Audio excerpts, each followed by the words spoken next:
Drug concentration. Pertanyaan 1. Seorang wanita di rumah sakit menerima suntikan penisilin.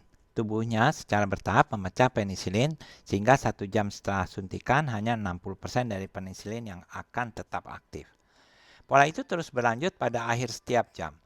Hanya 60% dari penisilin yang ada pada akhir jam sebelumnya yang tetap aktif. Misalkan wanita tersebut diberikan dosis 300 mg penisilin pada pukul 8 pagi.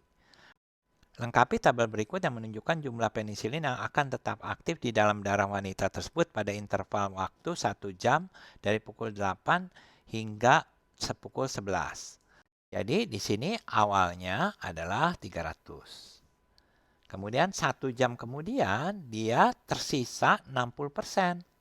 Jadi 60% dari 300. Nah ini adalah 60/100 kali 300.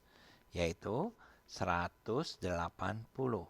Nah, kemudian 1 jam berikutnya lagi adalah 60% dari 180 tersisanya. Nah, ini sama dengan 60/100 dikali 180. Ini nolnya coret, 6 kali 18, yaitu 6, 48, 108. Nah, kemudian 1 jam lagi gimana? 1 jam lagi adalah 60%-nya dari 108 gitu. 60/100 kali 108 sama dengan, nah ini kita coret 6 kali 108, yaitu kita kalikan 6 kali 100, 600, kemudian 6 kali 8, 48, 648. Nah, per 10. Jadi di sini 64,8. Jadi kalau kita isi dalam tabel ini pukul 9 tinggal 180. Pukul 10 tinggal 108. Kemudian pukul 11 tinggal 64,8. Nah, satuannya apa di sini? Di sini satuannya tentu saja miligram. Jadi jangan lupa kita tulis miligram, miligram, miligram, miligram. Nah, soal kedua, Peter harus mengkonsumsi 80 mg obat untuk mengontrol tekanan darahnya. Grafik berikut menunjukkan jumlah awal obat dan jumlah yang tetap aktif di dalam diri Peter setelah 1, 2, 3, dan 4 hari. Berapa jumlah obat yang tetap aktif pada hari pertama? Nah, ini hari pertama ini nih. Yaitu berapa? Kita lihat.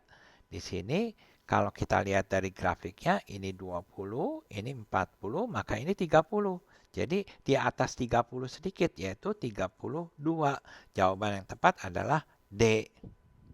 Dari grafik untuk pertanyaan sebelumnya terlihat bahwa setiap hari sekitar proporsi yang sama dari obat hari sebelumnya tetap aktif di dalam darah Peter. Pada akhir setiap hari berapa persentase mendekati dari obat hari sebelumnya yang tetap aktif. Kita ambil aja data dari sini. Yang pertama 80. Kemudian setelah itu 32. Jadi berapa persen? Caranya adalah untuk menghitung persennya 32/80 kali 100%. Nah, dibagi 4, ini 8, dibagi 4, di sini 20, bagi 4 lagi, di sini 2, bagi 4 lagi, di sini 5. Jadi 2/5 kali 100, berarti 40%. Berarti jawabannya C. Kita bisa menghitung 40% juga dari ini, data ini dibagi data ini, gitu. Atau data ini dibagi data ini, atau data ini bagi data ini. Tapi karena di sini 32 udah tahu, ya kita pakai aja 32 dan 80.